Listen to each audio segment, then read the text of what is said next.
justement, en parlant de couples d'immigrants, que bon nombre d'entre nous sommes, quand un couple d'immigrants est marié à l'étranger, peut-il obtenir le divorce ici au Québec?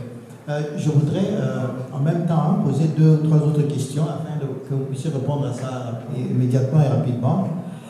Dans le cadre de procédure de parrainage qui serait enclenchée, s'il y a divorce, peut-on mettre fin à une procédure de parrainage avant son accomplissement, n'est-ce pas? Et en dernier point, en ce qui concerne les mères seules, que veut dire pension alimentaire pour enfants? Donc, vous voyez, ce sont des détails techniques assez importants qui seraient bons d'éclairer pour la compréhension de l'auditoire, s'il vous plaît. Merci. Donc, pour ce qui est de la question 3, donc, qui concerne le divorce ici au Québec, des gens qui se sont mariés à l'extérieur du Québec, ou en fait du Canada, oui, la réponse est oui. Donc, il suffit d'avoir... il faut que l'un des conjoints ou... en fait, quand on parle de divorce, j'ai dit c'est marié. Donc, il faut que l'époux ou l'épouse, l'un ou l'autre, ait vécu ici pendant 1 an au moins. Et puis, la deuxième condition, c'est qu'il faut que les conditions de divorce soient réunies. En fait, l'une des conditions, parce que ce n'est pas obligatoire d'avoir les conditions. Parce qu'au Québec, on ne divorce pas, tu ne peux pas juste te lever, je vais divorcer. Là. Il faut qu'il y ait une raison. Dans mon pays aussi d'origine, c'est comme ça. Donc, il y a des causes de divorce. L'une des causes que les gens connaissent tous, c'est l'adultère. Donc, en cas d'adultère, tu peux aller demander le divorce. Mais donc, la condition, c'est que tu aies vécu ici 1 an au moins. Tu peux aller à la Cour supérieure et demander le divorce. Donc, pour ce qui est des causes de divorce et tout ça, comment est-ce que tu peux procéder?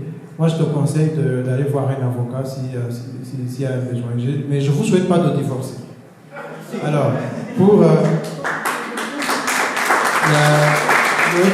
l'autre question qui concerne l'immigration, le parrainage, est-ce qu'on peut mettre fin au parrainage?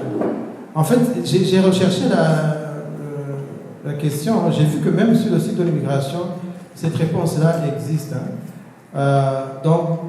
Mais je vous conseille de toujours recourir au Service Canada ou de demander aux avocats concernés là, qui sont compétents en la matière. Mais je trouve que la question n'était pas bien formulée, si vous permettez, parce que ce n'est pas à toi le demandeur de mettre un terme à quoi que ce soit, c'est le service compétent qui le fait. Mais tu peux juste demander, évidemment, si dans certaines situations, la procédure peut être terminée. Alors, je vais vous lire rapidement mes notes, mais ça ne va pas être long. Alors, l'effet du divorce sur le statut de l'immigration. Personne parrainée en attente de la résidence permanente. Donc, si vous êtes parrainé, vous attendez la résidence permanente. Alors, si la personne parrainée est son époux, qu'il apparaît divorce, la demande de résidence permanente sera rejetée. Donc, peut-être que vous seriez plus malin de ne pas divorcer avant. Dans cette situation, la personne parrainée devra quitter le Canada à moins de trouver une autre façon de régulariser son statut. Donc, tu peux peut-être te marier avec un autre. Alors, deuxième cas, personne parrainée ayant déjà obtenu la résidence permanente. La réponse, alors, dans ce cas-là, c'est que à partir du moment où cette personne parrainée obtient la résidence permanente, le divorce n'aura aucun effet sur son statut d'immigration. Donc, malgré le divorce, l'époux qui parraine devra continuer de subvenir aux besoins. Mesdames, messieurs, ne pense pas que tu vas juste t'évader de tes responsabilités parce que tu vas divorcer. Donc, si ton épouse, dans le cas des hommes, a déjà la résidence permanente, il faut que tu t'occupes des enfants, alors tu n'as pas le choix. Bon, alors, En cas de demande d'asile, troisième cas, demande d'asile, revendicateur de statut de réfugié, une demande de divorce n'aura aucun impact sur le droit de chaque ex-époux de demander l'asile au Canada. Cependant, le divorce peut avoir un impact sur les motifs de la demande d'asile si, par exemple, votre motif c'était que votre mari vous a battu. Donc, ça, c'est un autre cas. Donc, il serait important de discuter avec votre avocat pour en savoir plus.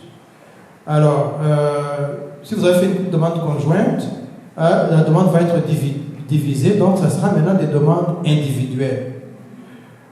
Pour ce qui est donc le dernier cas, la personne protégée, parce que quand tu demandes l'asile, la prochaine étape, c'est qu'on te donne le statut. Bon, je suis désolé pour nos amis les Québécoises, ça c'est pour nous les immigrants. On sait comment ça fonctionne. Alors, quand tu demandes le statut de réfugié et qu'on te l'accorde, tu deviens maintenant ce qu'on appelle personne protégée. Alors, une demande de divorce n'aura aucun impact sur le statut d'immigration d'une personne protégée. Voilà. Alors, pour ce qui est maintenant de la dernière question, la pension alimentaire, c'est une question aussi que j'ai beaucoup recherchée.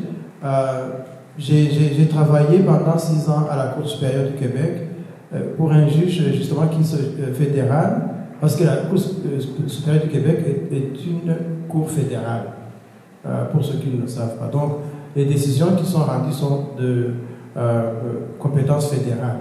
Okay? Alors, je vous ai dit que le droit familial relève du fédéral. Donc, les juges rendent des jugements de divorce ou de séparation. Et j'ai vu des formulaires de pension alimentaire, etc. Il y a un formulaire qui est fourni par le fédéral et qui a été mis à jour. J'ai vu que la dernière mise à jour, c'est 2017. J'ai mon collègue Théo qui est ici, mais je pense que, je ne sais pas s'ils ont changé la formule, là, mais bon. Bref, il y a des formules pour ça, il y a des calculs qui doivent être faits, et c'est le juge, mais aidé par les avocats. Ton avocat va aller en cours avec déjà un calcul, sauf que souvent les calculs des avocats sont tendancieux, donc le calcul de l'avocat de madame n'est pas le même calcul sur celui de monsieur, et le juge va passer le temps à essayer de décortiquer les deux pour trouver une formule commune. C'est ça qui se passe. Alors, qu'est-ce que le juge, excusez-moi, le juge va prendre en compte beaucoup de paramètres, notamment vos revenus, donc votre salaire si vous êtes un salarié, ou alors votre revenu d'entreprise si vous êtes femme, homme d'affaires, vos cotisations professionnelles ou sociales, les frais, ce qu'on appelle les frais, il y a toutes sortes de frais que vous payez, soit des frais professionnels ou des frais particuliers. Si vos enfants jouent au hockey ou au soccer, l'argent que vous payez pour le soccer ou le hockey, ça peut être des frais particuliers. Ça, là, ça rentre aussi dans le calcul. Donc, ils vont faire la somme de tout ça, essayer de faire selon l'équation fournie par le fédéral, et ils vont trouver la bonne réponse. Donc, je ne peux pas vous dire, voici comment, ce n'est pas un calcul facile. Et c'est toujours sujet à discussion. Donc, le juge va être l'arbitre, il va déterminer la pension alimentaire, et cette pension-là va être versée par l'époux ou l'épouse, donc le parent non gardien, comme on dit en droit. Donc la personne qui n'a pas la garde de l'enfant, c'est cette personne qui va demander d'être obligée de payer la pension alimentaire. Et je ne sais pas si vous le savez, mais les femmes payent la pension alimentaire. Si madame gagne 1 million et moi je gagne 100 000, elle va payer la pension alimentaire, surtout pour les jours où j'ai les enfants, parce que les enfants viennent chez moi consommer, donc il faut qu'elle contribue à ça. Donc, madame aussi peut être obligée de payer la pension alimentaire. Ce n'est pas toujours les hommes. Je ne sais pas si c'est rassurant pour les hommes, là, mais ce n'est pas toujours les hommes. Voilà, donc c'est ça la réponse. La réponse, plus de détails, consultez votre avocat. Merci beaucoup. Merci.